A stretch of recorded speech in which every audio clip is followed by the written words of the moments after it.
我们在一起3年半了，从校园爱情到现在，我渐渐地发现他特别自私，特别爱跟我玩小心思。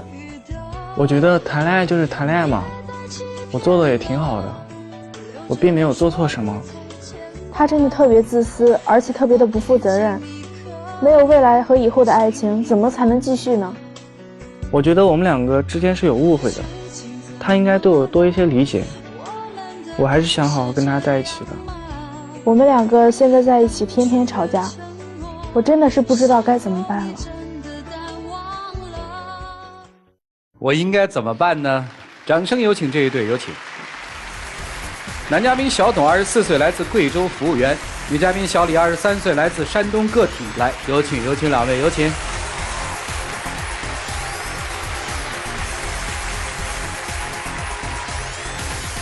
欢迎两位哈。谈恋爱谈了多久了？谈了3年半了。我们是在一场同学聚会上，然后当时也是一见钟情吧。同学聚会啊？对。现在在哪儿工作？现在我呢是在酒店当服务员，他呢就是在做微商。挺好啊。你为什么老说没有未来？没有未来指的是什么呀？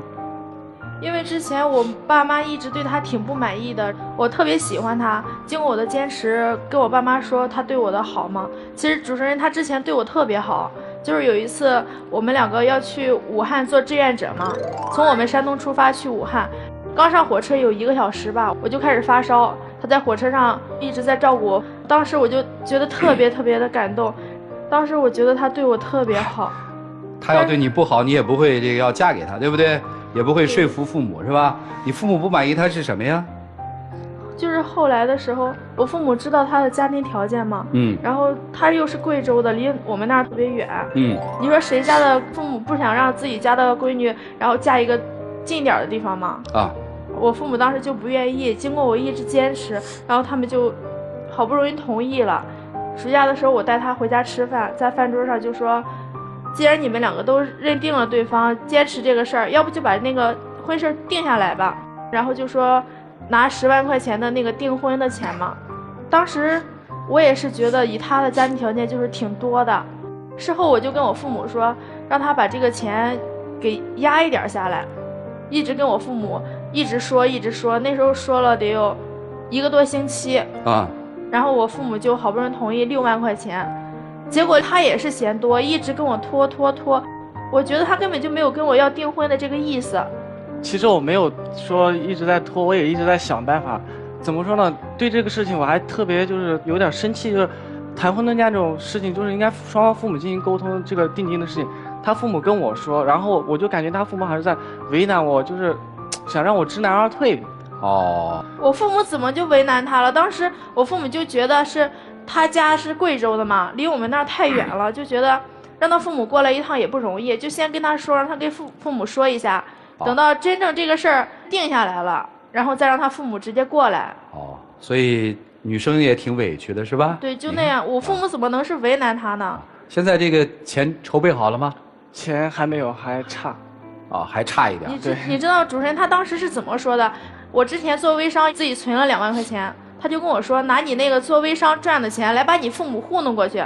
但是我父母怎么能拿我的钱糊弄过去呢？你说谁家的男孩娶媳妇儿的时候，自己1分钱不掏，还要白捞点回去？其实主持人并不是像他所说的那种。当时呢，我是手头是很紧，然后我们在一块上大学，大4那年，就是做微商的时候，他手上存了点钱。我想的是，他父母也不知道他有这个钱。我想的是，好好利用这个机会，就是先给上2万，就是让他父母对我有点就是意见那种想法。明白了。就先拿这2万块钱，我们先有一个很好的一个表现。对的，有或者叫表态是这意思吧？对。但是女生肯定不愿意，说是吧？本来不同意，从不同意到同意，从10万到6万，你小子还这样。对，我就觉得他根本就没有要跟我订婚那个意思。其实主持人，我们之前分过一次手，就是我们之前大4快毕业的时候，那时候不是没有课了吗？我们就一起做微商。他确实当时他特别心疼我，就自己搬货进货嘛，让我就管那些跟客户交流。开始的时候这一切都挺好的，后来也就有2个月吧，他就开始跟我发脾气，跟我各种找事儿。那我跟你发脾气不是因为就是当时我们刚开始前面生意还挺不错的，每个月也能挣上个2000块钱左右，2个人嘛。可是2个月后吧，我却发现我每天的工作量是原来的2到3倍，但是每个月我们在算账的时候，那个钱只涨了500块钱，我就想着这钱有点不对劲，会不会是他就是把这个钱给卷走了，就是吞掉了，也没跟我说。合伙人之间不信任了哦。他其实说白了就是不相信我，我有必要图他那点小钱吗？而且这个账每个月末的时候，我都会给他写到本子上，他看一下。之前这个事儿我也跟他解释过，我跟他说过，他根本就不明白，所以之后我才不想跟他解释了的。因为这个事儿，他把他那个钱撤出来了，我们就因为这个事儿分手了。你谁提出的分手？我提的分手。我也是一气之下，就是我把钱给撤出来了，他提了分手，我呢也就同意了。同意后2个月以后，我呢不好意思，我就做了一个，就是我们在大学的时候3年多的恋爱照片，做成一个视频的形式发送给他，他呢也就很感动，就复合了。看到那个照片视频，就仿佛看到了我们走过来的这3年多的点点滴滴。但是后来我发现他跟我复合，不光是因为对我舍不得什么的，他其实还是就是因为他把他撤出来的钱全都花没了。花没了跟复合有什么关系？我当时我就觉得他是不是没钱了才来找我的就这种感觉。怎么会有这感觉？这恋爱谈的？因为他当时钱1分都没了嘛，然后他才来找我的。好嘛，你们这个其实也并不是像他刚刚说的，我不是说因为钱没了而跟他复合，我是因为想的是我问你们复合之后经济上出现过什么问题没有？复合之后他还是特别不信任我他不是一直都没有工作，然后无所事事嘛，我就托人给他找了一个服务员的工作。去了之后2个月1分钱都没有存下来，自己挣多少花多少。我就想着一人往一个卡里存500块钱吧。你提出了一个办一张卡是吧？对一人存500块钱，这个钱也是有数的嘛，彼此。但是我发现他还是特别的不信任我怀疑我要用他那钱去干嘛，图他那点钱。我没有说是不信任你，因为每月工资像对于我现在20多岁的人来说，2000多其实也攒不了多少钱。朋友聚餐，然后结婚都有送礼的现象，就是他就可能就是觉得我大手大脚，然后我们就商量着寻思，就是一块儿每个人往银行卡存500块钱。可是他做了一件特别让我不可思议的是，他把我们之间存的钱他居然给动用了，而且没跟我商量。我觉得我们之前因为微商那个钱的事分过一次手，闹过别扭。我就想着这个钱反正我先是微商资金周转不过来嘛，然后就去周转资金了。我就想着这些钱我早晚会补回来的，我就没有跟他说，就不想跟他闹这个别扭了。巧不巧的又被他发现了是吧？对。这次怎么解决的呢？当时就把那个钱给分开了。对，也是撤出来就又撤了。哎呀，就是没有在一起存钱了，各自管各自的那种。听明白了。对，那你们未来有什么打算吗？他就跟我说，以后你去哪儿我就去哪儿，因为我妈不愿意让我跟他去贵州。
订婚。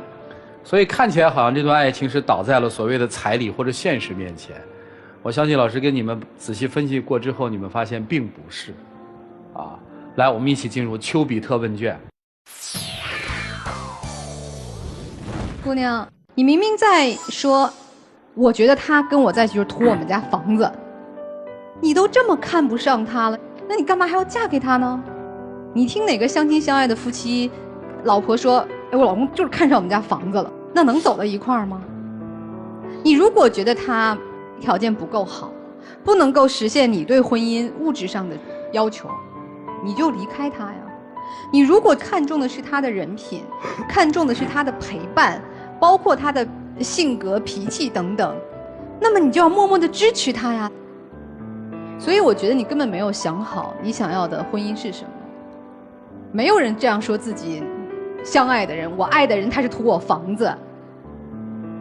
所以我们要让自己的心放平，学会尊重，这是我给你的建议啊。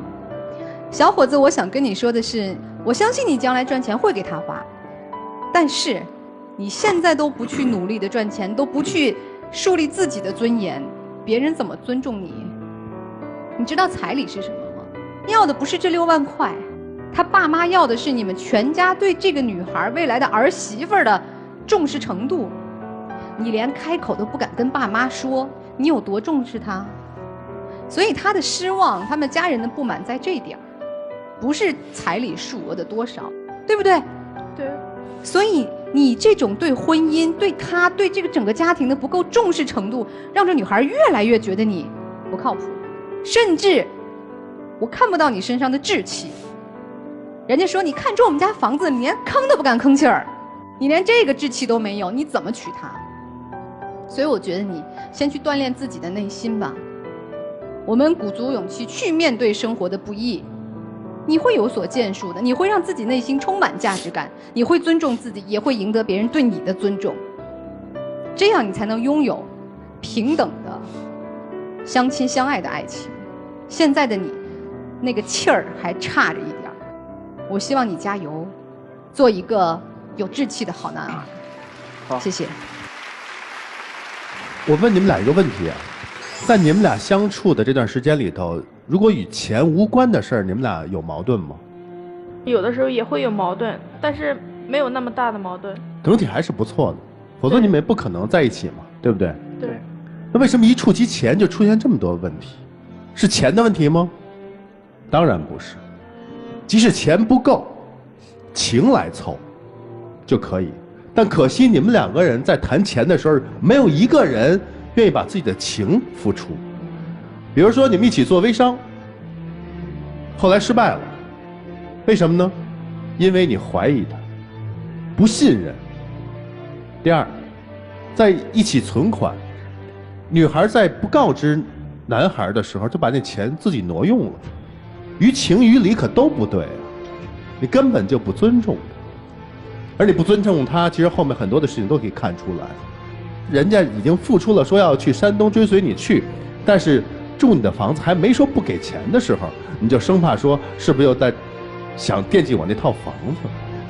所以这些种种的事情发生，就是你们没有在谈钱的时候用情，你们2个之间情感的厚度并不厚。真正的恋人在谈婚论嫁的时候，在生活的时候，钱在他们来说不是问题，钱是让他们的感情更好，钱可以让他们日子过得更好。但是如果钱破坏了他们的关系的话，只能说他们不适合在一起。建议你们好好的想一想，然后再对彼此有一个坦诚的一个沟通，就这样。在大学的时候，你是不是经常在经济上接济他？对。你抱怨吗？那个时候没有。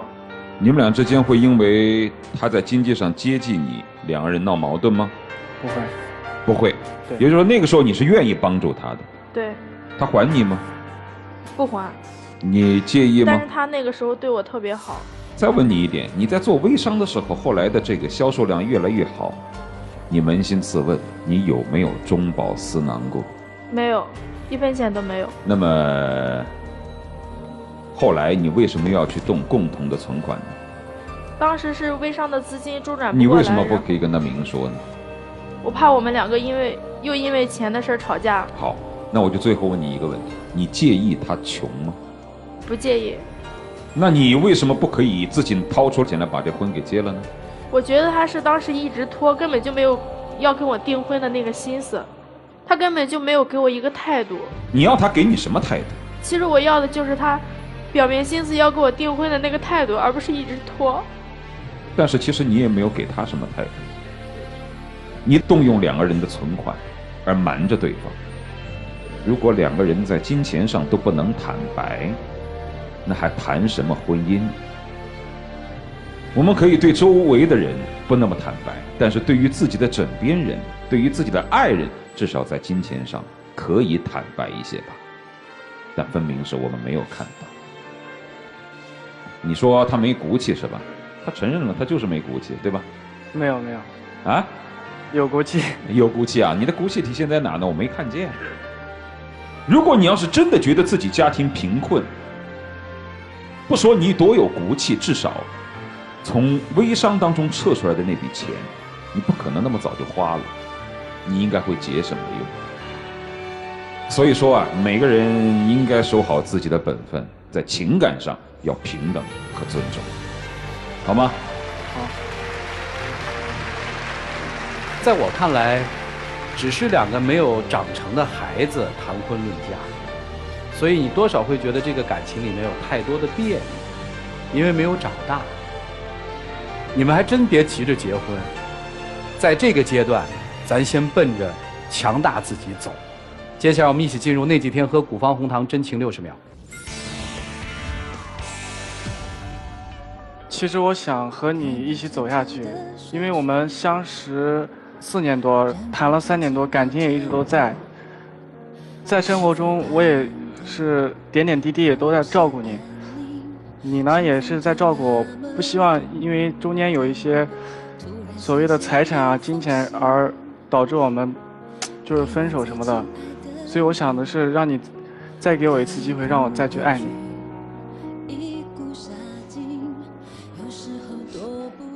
也许我对你之前的条件确实是太苛刻了，也没有理解你。我以后也会理解你，但是我希望你以后也会。好，时间到啊！最后我补充一句话啊，姑娘，电视机前的所有的做家长的，咱们都共勉一下啊。你的钱是你的钱，跟你的孩子没什么关系，别把孩子都惯坏了，认为我们家有钱就是我有钱了，你们家的钱跟你有1毛钱的关系啊！谢谢2位，请回吧，谢谢你们。来，请关门。电视机前的观众朋友，那几天喝古方红糖，感谢我们的首席战略合作商古方红糖对本节目的大力支持。来看一看这对年轻人自己的选择。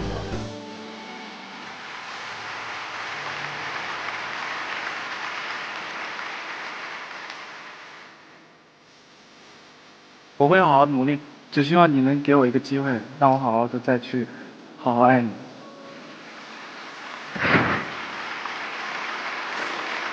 来，有请我们的小花童，有请。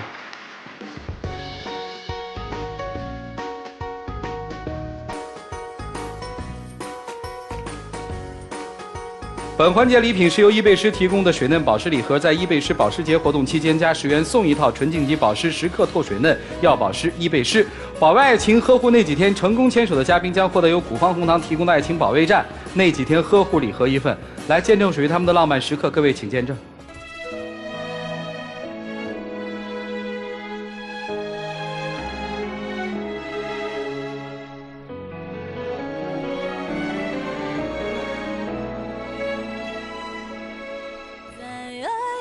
啊，来把礼物送给你们，你们还是好好的，先把自己的事业努力一下吧。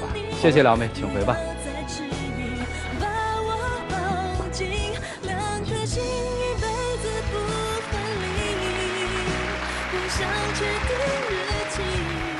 前路其实还挺艰难的，慢慢成长吧。今天应该算是一个成长课啊。